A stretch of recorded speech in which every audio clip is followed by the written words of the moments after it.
उन्दै सिख्लाफोरजों दा बेरायआ दै पक्स' रेप केस होजागोनबो। खुलुमबाय रायजोफोर, गिबिसिनथाराव थांखि ब्लग इउटुब चेनेलनिफ्राय रायजो राजा बयनिसिमबो दिनैनि बेलासि समनि गोजोननाय बावहरनाय जाबाय। सियर रायजोफोर, दिनै आङो माखासे भाइरेल भिडिअ लानानै फैनाय जादों। साननैसो समनिफ्रायनो आङो नुगासिनो दङ दे प्रेक्टिकेल बसुमतारीनि सायावहाय गोबां ससियेल मिडियायावहाय भिडिअ ओंखारदों। दा बे भिडिअआ जाहैबाय बिथाङा साननै सानथामसो सिगां मोनसे एलबाम दिहुनदोंमोन, गोदान एलबाम पक्स' रेप होननानैहाय बुंनाय। दा नैबे पक्स' रेपखौ लानानै ससियेल मिडियायावहाय जोङो गोबांथार दावराव दावसि जोङो खालामलायनाय जोङो नुनो मोनदों रायजोफोर। सोरबाया फारसेथिंल' जानानै बाथ्रा बुंनाय, सोरबाया बथ साइड जानानै बाथ्रा बुंनाय, बेबायदि जोङो नारसिनलायनाय जोङो नुनो मोनदों। बे भिडिअआ गिबिसिनथारावहाय पद्मिनी ब्रह्मनिफ्राय गोसारनाय जोङो नुनो मोनदों रायजोफोर। दा आङो रावखौबो दुसिनो सानाखै, नाथाय पक्स' रेप होननाया मोनसे आयेन। दा बे पक्स' रेपखौहाय बिथाङा एलबाम बानायदों, बिथाङा मोनथिखानानैनो बानायदों जानो हागौ आं साननाय मथेब्ला। दा पक्स' रेपआ बेयो दायनिगिरि जादों, बे एलबामा दायनिगिरि जादों, आं बेखौबो सानाखै रायजोफोर। मानोना बियो मोनसे आयेन खानानै दोननाय भारत सरकारनि 2012आवहाय मोनसे नेमसो बियो।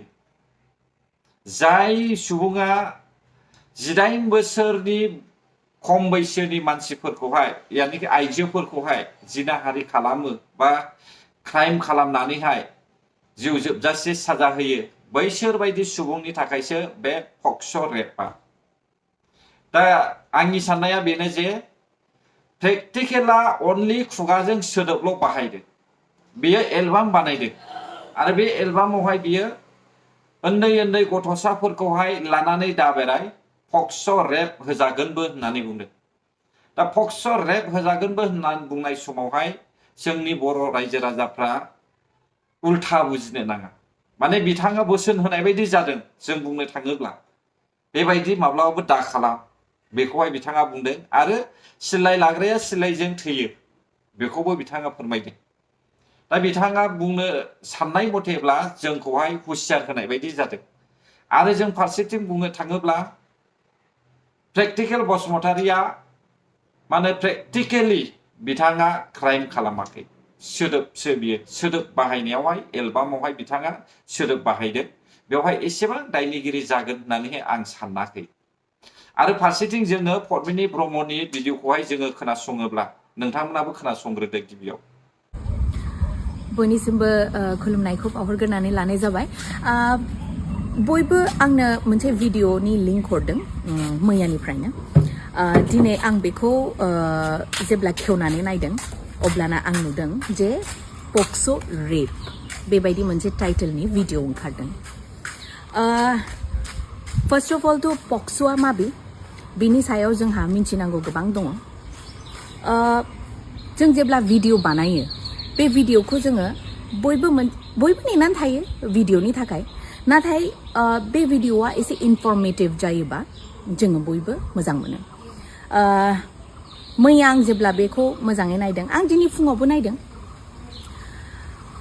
The Protection of Children from Sexual Offences Pocso Act 2012 बे मोनसे एक्ट आइन। It's a comprehensive Indian law aimed at protecting children under 18 from sexual assault, harassment and pornography. The बे पक्सो रेप जे भिडिअ बानायदों, जोङो एक्चुअली मिथिनांगोन जे मानि थाखाय, मा इनफरमेशन होनो थाखाय बे भिडिअखौ बानायदों। आं गोबाव समनिफ्रायनो गथ'सानि रैखाथिनि थाखाय आं खामानि मावबोनो मोननाय मानसि।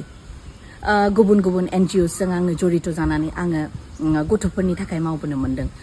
दिनै आं जेब्ला बे भिडिअखौ नुदों आं एसे दुखु मोनदों जे जोंहा जाय बिथांमोना बे भिडिअखौ बानायदों, बे भिडिअनि बानायनायनि जाहोना मा इनफरमेशन होनो नागिरदों।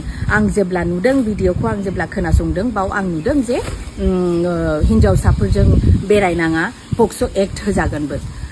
माने एसे बेसलेस, एसे बहुत बेसलेस।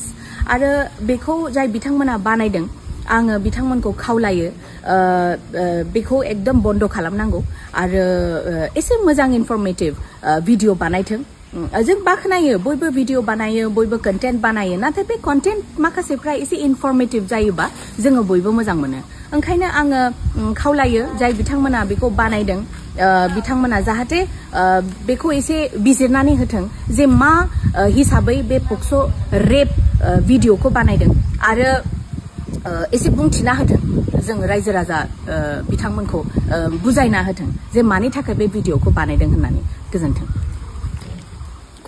नंगौ पद्मिनी ब्रह्मआबो थार बाथ्राखौनो बुंदों भारतनि आयेन मथे बिथाङाबो बेखौहाय बख'नाय जोङो नुनो मोनदों ल' दङ पक्स' रेपआ दा बेखौहाय बिथाङा नोजोर होनानैहाय प्रेक्टिकेलनि सायावहाय माखासे बाथ्रा बुंनाय जोङो नुनो मोनदों रेप होनना बुङोब्ला लासिंसिं बाथ्रा जायो हयथ' बेफोरखौ साननानैहाय हयथ' प्रेक्टिकेलनि सायावहाय अजद थिखांदों जायखिजाया बिथांमोना गोरोबलायब्लानो जाबाय नाथाय बेबायदि गोजौ लेभेलसिम जोङो बेखौहाय लांनो नाङा आंनि नोजोरा बेनो जे प्रेक्टिकेला क्राइम खालामाखै प्रेक्टिकेला क्राइम खालामदोंब्ला हले बिथाङा केस जागोन आरो बिथाङा जेलावबो लांजागोन नाथाय बे मेथाइ खननायल'नि थाखाय जुदि जेलाव लाङोब्ला बेयो आयेना बेखौहाय माब्लाबाबो मावनाय नङा होननानैहाय आं सानो रायजोफोर दा रायजो राजाफ्रासो मा बुजियो आं बेखौ मोनथिया रायजो राजा नोंथांमोन